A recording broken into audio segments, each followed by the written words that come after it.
गौरी पुत्र गणेश भगवान की जय। ओम गंगणपतये नमो नमः। ओम गंगणपतये नमो नमः। ओम गंगणपतये नमो नमः। हम सभी को पता है कि माघ मास का बड़ा पवित्र और पावन महीना चल रहा है। ऐसे में माघ मास के माह में पहले सोमवार पर पड़ रही है संकट चौथ, यानी भगवान गणेश जी का व्रत। इस दिन माताएं अपनी संतान के लिए व्रत रखती हैं, पूरे दिन निर्जला व्रत करती हैं। रात के चांद के आने पर यह व्रत खोलती है। इस दिन गणेश जी और चौथ माता की पूजा बड़े ही निष्ठा भाव से प्रसन्न चित्त मन से की जाती है। ऐसा कहा जाता है कि संकट चौथ का व्रत करने से संतान की लंबी आयु और उनके सारे संकट टल जाते हैं। यहाँ हम आपको बता रहे हैं संकट चौथ में कौन सी कथाएं पढ़ी जाने वाली, जो कि एक बड़ी ही अद्भुत कथाएं हैं।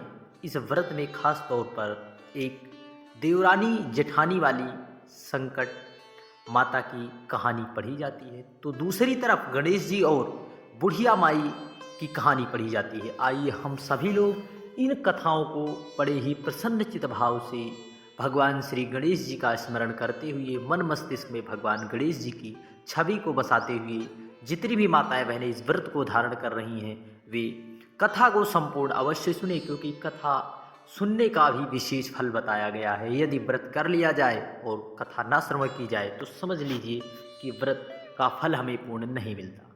देवरानी और जेठानी की कथा है। नगर में देवरानी जेठानी रहती थी। देवरानी गरीब थी और जेठानी अमीर थी। देवरानी हमेशा गणेश जी का पूजन और व्रत करती थी। देवरानी का पति जंगल से लकड़ी काट कर लाता और बेच देता। देवरानी घर का खर्च चलाने के लिए जेठानी के घर काम करती थी और शाम को बचा हुआ खाना लेकर जाती थी। माघ महीने में गणेश जी का व्रत संकट चौथ ने रखा। उसके पास पैसे नहीं थे, इसलिए उसने तिल व गुड़ लगाकर तिलकुट्टा बनाया। पूजा करके तिल चौथ की कथा सुनी और जेठानी के यहाँ काम करने चली गई। सोचा शाम को चंद्र को अर्घ देकर जेठानी के यहाँ से लाया खाना और तिलकुट्टा खाऊंगी। शाम को जब जेठानी के घर खाना बनाया तो उसके जेठानी का व्रत होने के कारण सभी ने खाना खाने से मना कर दिया। अब देवरानी ने जेठानी से बोला, आप मुझे खाना दे दो जिससे मैं घर जाऊंगी। इस पर जेठानी ने कहा कि आज तो किसी ने भी अभी तक खाना नहीं खाया, तुम्हें कैसे दे दूं? तुम सवेरे ही बचा हुआ खाना ले जाना। देवरानी उदास मन से घर चली आई। देवरानी के घर पर पति बच्चे सब आस लगाए बैठे थे कि आज तो त्योहार है, इसलिए कुछ पकवान आदि खाने को ज़रूर मिलेगा। लेकिन जब बच्चों को पता चला कि आज तो रोटी भी नहीं मिलेगी तो बच्चे रोने लगे। उसका पति भी बहुत क्रोधित हो गया और कहने लगा कि दिन भर काम करने के बाद भी वह 2 रोटियां नहीं ला सकती। वह बेचारी गणेश जी को याद करती रोते रोते पानी पीकर सो गई। उस दिन सकट माता बुढ़िया माता का रूप धारण करके देवरानी के सपने में आई और कहने लगी, सो रही है या जाग रही है? वह बोली, सो रही है, कुछ जाग रही है। बुढ़िया बोली, भूख लगी है, खाने के लिए कुछ दें? देवरानी बोली, क्या दूं? मेरे घर में तो अन्न का एक दाना भी नहीं है। जेठानी बचा हुआ खाना देती थी, आज तो वो भी नहीं मिला। पूजा का बचा हुआ तिलकुट्टा छीके में पड़ा है, वही खा लो। सकट माता ने तिलकुट खाया और उसके बाद कहने लगी, निमटने लगी, निमटाई गई। कहाँ निमटे?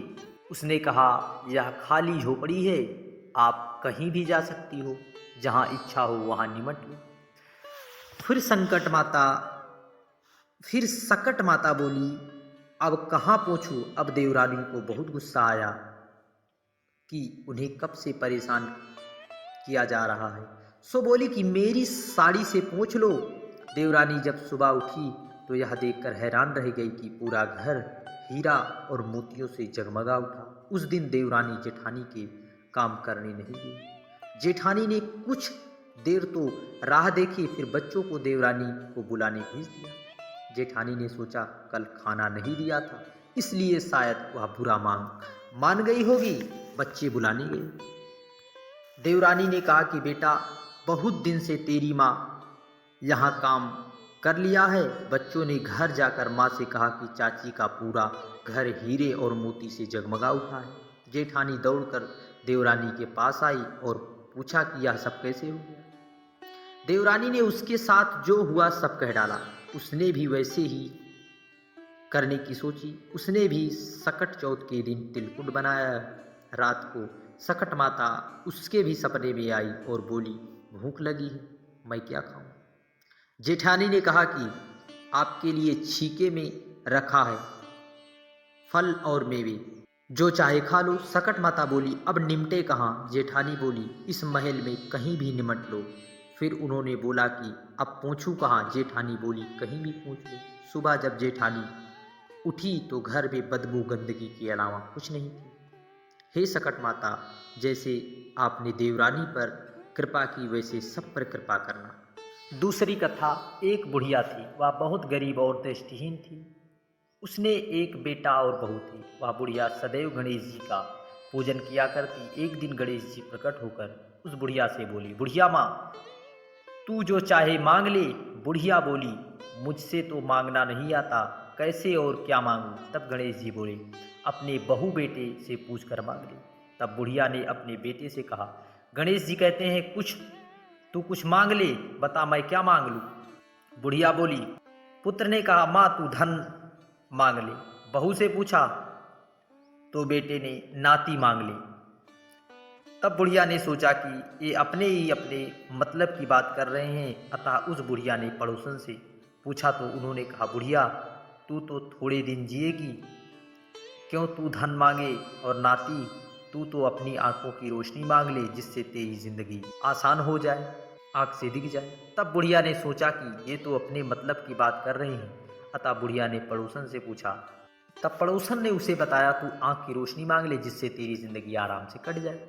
इस पर बुढ़िया बोली, यदि आप प्रसन्न है तो मुझे 9 करोड़ की माया दे, निरोगी काया दे, अमर सुहाग दे, आंखों की रोशनी दे, नाती दे, पोता दे और सब परिवार को सुख दे, और अतः अंत में मुझे मोक्ष दे।